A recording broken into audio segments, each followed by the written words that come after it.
Hey BookTube, Chelsea the Reading Outlaw here to do my Reading Rush wrap-up video. I had a really great time in the Reading Rush. Shocking nobody, I ended up not really sticking to my TBR very well, but to start with the stats, I did end up reading 2,100 total pages, which was more than the 1,000-page benchmark that I wanted to read for the badge. I also ended up finishing 7 books. Not the 7 I planned, but 7 books. As you guys can see from the little infographic, I read more on day 7, which was Sunday, than I did any other day. Kind of figured that would be the case. Sunday is like my most chill day of the week in general in terms of like stuff to do and family obligations and all of that. But I had a really great reading like time overall.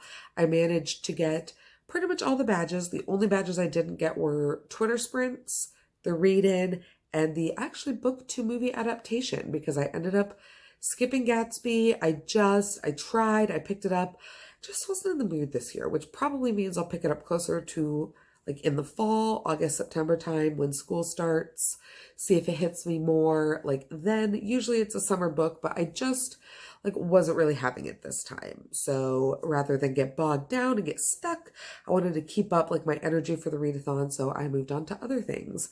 So the 7 books I read were Playing House by Ruby Lang, which was a podcast book and a book I ended up not really loving. I won't say more than that since we're going to do a whole podcast episode on it, but I wanted to like it more than I did because I love the urban planning kind of like a subject matter premise, but I just felt like the book failed to execute in a lot of really key ways. After that, I read Not the Girl You Marry by Andy J. Christopher, which was a really fun, really interesting, like delightful gender swapped version of How to Lose a Guy in 10 Days.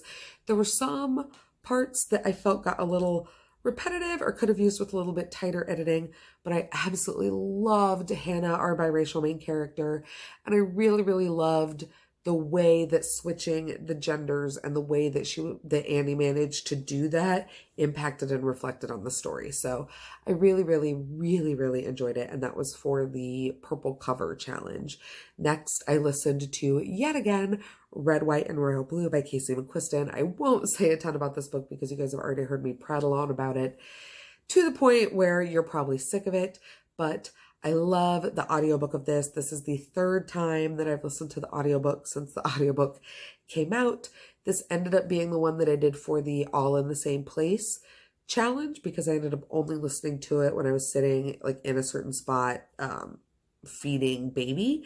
And then it also was the favorite debut or reading a book by a debut author this year challenge. And then next up, I listened to Slave to Sensation by Nalini Singh. This is the first book in the Psy Changeling series, which is her like epic, I think at this point, like 14 or 15 book shifter paranormal romance series that I have tried to get into before, but not had the most luck with. I'm going to try again because I'm behind on my numbers. I love a good long romance series binge. Like I love it. It's one of my favorite things in the world.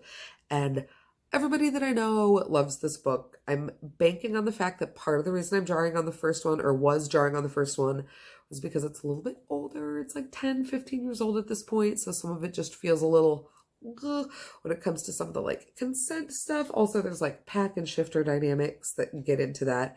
I'm going to talk more about these books specifically in a Sexy Saturday series that I'm going to get ready to start, so keep an eye out for that. But I did listen to the first one and also the second one, Visions of Heat. I listened to both of those on audio, and then I ended up rounding out the week by reading The Princess Saves Herself in this one, the poetry collection that I originally talked about. I had a really great time reading these just to start my day. I would read them first thing in the morning or last thing at night. I tried to make a habit of doing it at one of those 2 times because it was right there by my bed, so I would pick it up and read it. And then I also listened to Dear Evan Hansen by Val Emick. This is a novelization of the musical, so if you've heard the soundtrack or if you've seen the musical, you are familiar with the story, and this is a novelization of that. I actually thought it worked really well. I get kind of about novelizations, especially like musicals, but because Evan Hansen is so internal, like the story itself has so much to do with mental health, depression, suicidal ideation, attempts at suicide, just by the way, trigger warnings for all of that, grief, family loss, all of those things.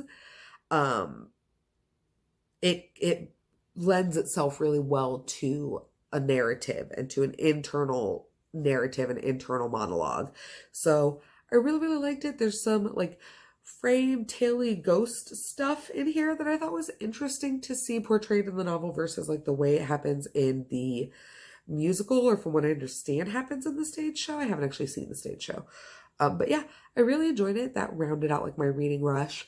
I love it. I love the reading rush. I will absolutely be participating again next year. I was by far no way even close to participating at like the most top level this year. I know so many bookstagrammers and booktubers who did the video challenges and the Instagram challenges. I keep hitting my keyboard and all of those things this year and did such a wonderful job, but I just wanted to read and do the challenges and finish my books and do the thing. So I did the thing and I'm really, really proud of myself, guys. I'm not gonna lie. So that is my reading rush wrap up. If you made it this far in the video, leave me an emoji down below just so I know that you were here. I know it can be tough to leave a full comment sometimes, energetically or socially. So just let me know that you stopped by leaving me your favorite emoji. Otherwise, let me know if you participated in the reading rush, if you made a wrap-up video. I am like obsessed with watching y'all's vlogs that you did. You guys killed it with the vlog game this year. So many days from so many people to watch. So I'm really enjoying doing that. But let me know how your reading rush experience went. And otherwise, yeah, just hit me up on all my social media to come talk books. And in the meantime, guys, take care of yourselves, take care of each other, and have happy reading.